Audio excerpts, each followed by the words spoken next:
ओम शांति। सर्वशक्तिमान विश्व के रचयिता सचखंड की स्थापना करने वाले पतित पावन निराकार शिव बाबा की 26 मई 2022 की मुरली से होमवर्क। आज बाबा हमें विजय माला में आने वाले विजयी रत्नों की निशानियां बता रहे हैं। हम चेक करेंगे कि क्या ये निशानियां मुझ आत्मा में है। पहला बाबा ने कहा कि वो निश्चय बुद्धि होंगे, उन्हें निश्चय होगा कि ये संगम का समय है और अब ये दुख धाम पूरा हो, सुख धाम आना है। तो हम चेक करें क्या हमें निश्चय है कि ये दुख की दुनिया गई के गई, या हमें लगता है कि यह दुनिया ऐसे ही चलती रहेगी जैसे अज्ञानियों को लगता है। दूसरा बाबा ने कहा कि बाबा हमें राजयोग सिखाकर देही अभिमानी बनाकर साथ ले जाएंगे। क्या हमें निश्चय है कि बाबा हमें साथ ले जाएंगे। बाबा ने तीसरा कहा कि वह हमारा बाप भी है तो टीचर भी है, टीचर बनकर वो हमें पढ़ा रहा है और सतगुरु बनकर हमें शांति धाम ले जाएगा। क्या हम मुरली को ऐसे पढ़ते हैं कि भगवान पढ़ा रहे हैं, या ऐसे ही बस एक नियम है पढ़ के छोड़ देते हैं। हमें निश्चय है कि भगवान पढ़ाते हैं। अज्ञानी आत्माओं को हम देखते हैं कि अगर उन्हें पता भी लग जाए कि वहाँ पर, जैसे हमने देखा कि गणेश जी ने दूध पिया, भक्ति में एक बार हुआ था ना, तो सारी दुनिया वहाँ पहुँच गई। उन्हें कितना निश्चय है कि पिएंगे। क्या हमें निश्चय भगवान पढ़ाते हैं। वो कथाओं को सुनने के लिए कितना उमंग उत्साह, सारी रात कथा सुनते हैं, जगराते करते हैं और हमें भगवान पढ़ाते हैं। तो क्या हम उस लगन से पढ़ते हैं? क्या उस लगन से उसकी बातों को सुनते हैं, धारण करते हैं कि भगवान ने कहा है, सत्य है। तो जो निश्चय बुद्धि है, बाबा की हर बात पर निश्चय रखते हैं, वो विजय माला में आएंगे, वो विजयी रतन है। तो हम चेक करें कि हम विजयी माला में आने के लायक हैं या नहीं। आज बाबा ने यह भी समझाया कि राम और रावण दोनों सर्वशक्तिमान हैं। तुम हो युद्ध के मैदान में। बाप कहते हैं तुम मुझे उस्ताद को याद करोगे तो कभी हारोगे नहीं। बाप की याद से विजय पाते हैं। ये तो कंपटीशन है राम और रावण की। तो हम चेक करें कि हम जब कर्मों में आते हैं तो राम ज़्यादा जीतते हैं या रावण ज़्यादा जीतता है। अगर हम बाबा की याद में रहेंगे तो बाबा ने कहा रावण पर जीत होगी, उस्ताद की याद में रहना है। तो जब भी हारते हैं तो समझ जाना चाहिए कि हम बाबा की याद में नहीं थे।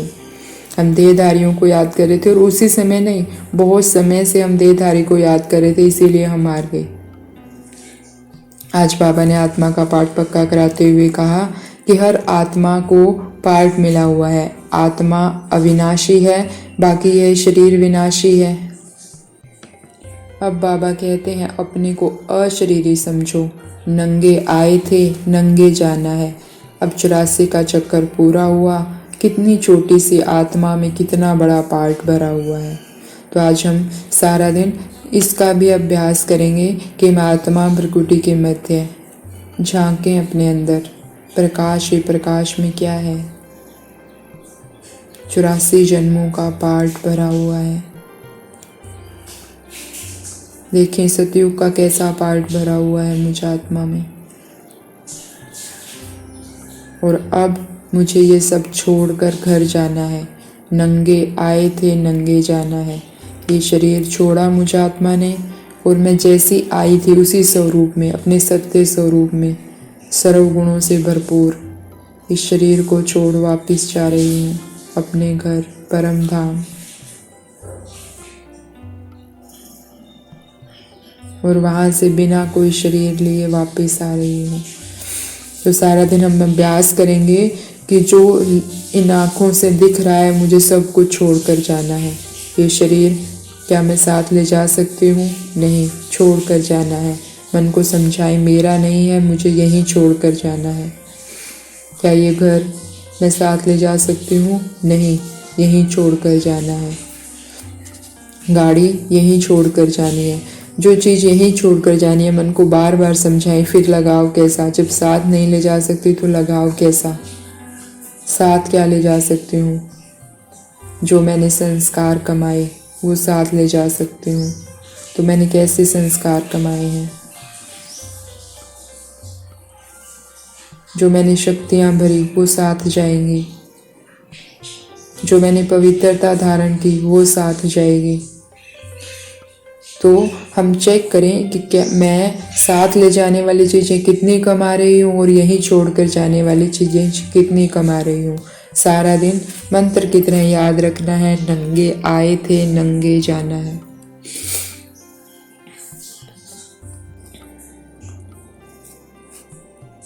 और आज बाबा ने महान आत्मा बनने के लिए कि माया का वार ना हो, बाबा ने कहा ना माया शक्तिशाली है, रावण शक्तिशाली है, लेकिन वो भी आपके आगे झुकेगा कब, जब हम सदा ऊंची स्थिति के आसन पर रहेंगे। हम नीचे आ जाते हैं तो माया हम पर वार कर देती है। बाबा ने कहा ऊंचा तो वो चढ़ ही नहीं सकती, तो हमें नीचे नहीं आना है, सारा दिन ऊंची स्थिति के श्रेष्ठ आसन पर रहना है। ऊंची स्थिति का मतलब श्रेष्ठ सम्मान में, श्रेष्ठ संकल्पों में रहना है। जब हमारे संकल्प स्लो हो जाते हैं, नेगेटिव हो जाते हैं, लो वाइब्रेशन के हो जाते हैं, तो हम नीचे आ जाते हैं और माया हमला कर देती है। अगर हम अपने संकल्पों को ऊंचा रखेंगे, सम्मान की सीट पर सेट रहेंगे, ऊंची स्थिति में रहेंगे, बाबा के साथ कंबाइंड रहेंगे या अपने पांचों स्वरूपों में से किसी स्वरूप के साथ रहेंगे, तो वो हमारी ऊंची स्थिति माया को वार नहीं करने देगी और हम मायाचित बन जाएंगे, महान आत्मा बन जाएंगे। तो आज सारा दिन ऊंची स्थिति की सीट पर सेट रहना है और क्या करना है, शांति का दान देना है। जो भी मिले मैं शांत स्वरूप आत्मा अपनी सीट पर सेट और सामने वाले की आत्मा को शांति का दान दे रही हूँ, बाबा से कंबाइंड।